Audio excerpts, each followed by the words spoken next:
I got weirdly excited when the MacBook Neo came out. Clearly I wasn't the only one. It looked just like any other MacBook, all aluminium, fun colors, and a price tag that doesn't sound like a threat. I don't even know why I was so excited about this. I literally own the MacBook Pro, but I think that's part of the problem. People like me should not be the ones reviewing this laptop. You already seen the reviews, you know this thing has 8 gigs of RAM, you already know this thing can't replace your MacBook Pro, you already know someone already tried editing on this and playing games, and that was actually me, but I was doing it for fun, so it doesn't really count. I think these reviewers forget that the majority of people do not give a flying rat about a lot of these specs. They just want a laptop to do laptop things. And this might be the most misunderstood MacBook in years, and probably the most important one. The other week, my aunt asked if she should add more RAM onto her $2,000 MacBook that she was about to buy for reading emails and watching YouTube. I was like, what are you doing? Why are you gay? I knew for a fact that she didn't really care about the specs, and getting the Air didn't really make sense because it was too expensive, and there was no chance of getting anything used because the idea of her things being touched by other people previously disgusts her.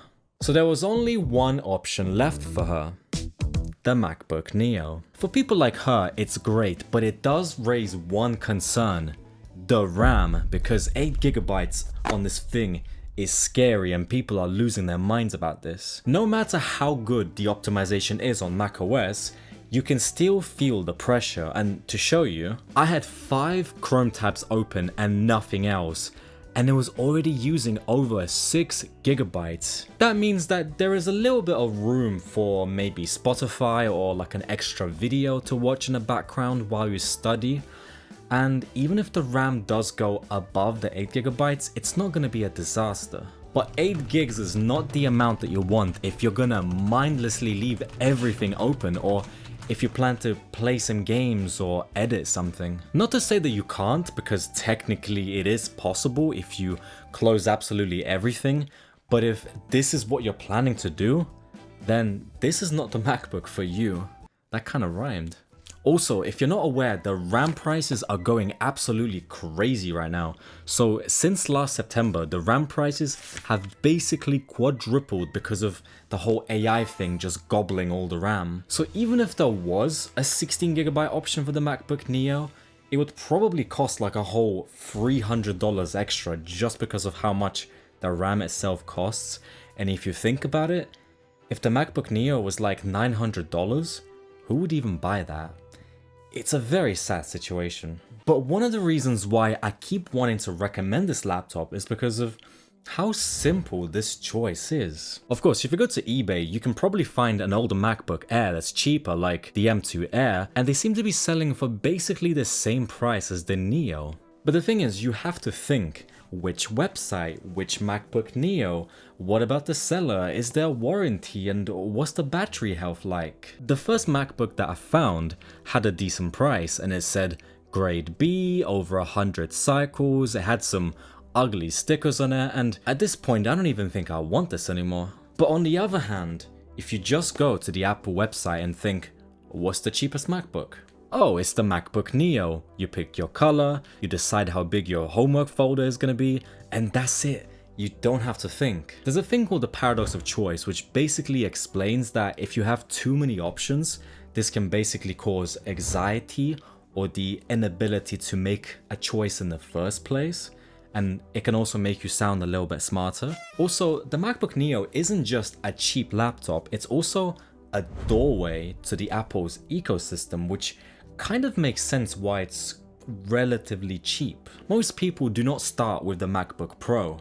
That's scary money. But this cute little innocent MacBook Neo, that's how they get you. You buy the Neo and suddenly your iPhone works better, your AirPods work better, and then they just get you like that. And the thing is, after 3 years, once you need an upgrade, a Windows laptop is not even on the radar. There's basically no reason for you to switch over when everything works so well. So even if right now Apple isn't making much profit, in the future, they will. Yeah, boy. And speaking of cute and innocent, this thing just has so much personality. Usually the MacBooks either come in a grey or black color, maybe because that's more professional, I don't know. But the Neo comes in all of these fun colors, which remind me of old iMacs from the early 2000s. Just in general, I feel like the world is just losing color, so it's really fun being able to pick up something like this that's not grey or black. The one I have is called the blush color, which I'm gonna call Cutie Patootie, which I thought would be pink, but it's more of a rose gold color. Either way, I already know the girlies would love this color. So I saw this forum the other day, and someone said that they returned the MacBook Neo because the screen quality isn't enough.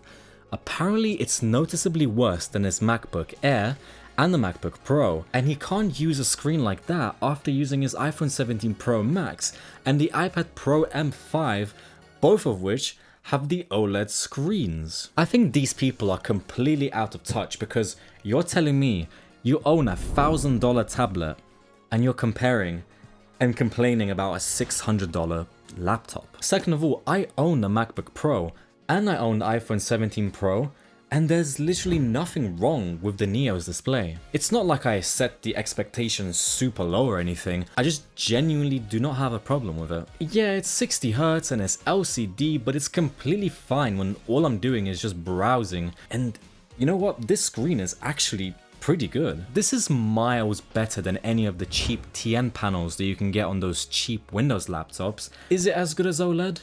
No. But are people gonna complain about it for this price?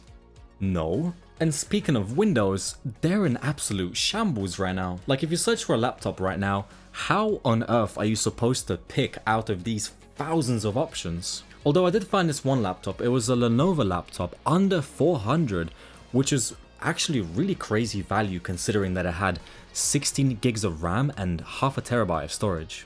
However, this processor is literally 4 years old, and it massively loses to the MacBook's Neo processor, even though that processor is already from an iPhone 16 Pro. Also, this uses some cheap crappy TN panels, so the viewing angles are gonna be terrible. To be fair, that is a really good price for that laptop, but it just seems like they're trying to undercut the Neo with the very simple basic specs like the RAM and the storage. But the catch is that the screen is gonna look like a microwave and the build quality is gonna be all plastic, which is not gonna feel as good as the MacBook Neo. And in my opinion, having a good premium build and a good screen is gonna give you a better user experience because everything is tangible rather than just having good specs that look good on paper. It also seems like companies are panicking a little bit because Acer has just announced the Swift Air 14 for $699, and they clearly want some of that apple pie because they want you to use this with your iPhone instead of buying the Neo. Same thing with Dell. They just announced the Dell XPS 13 for $699, which honestly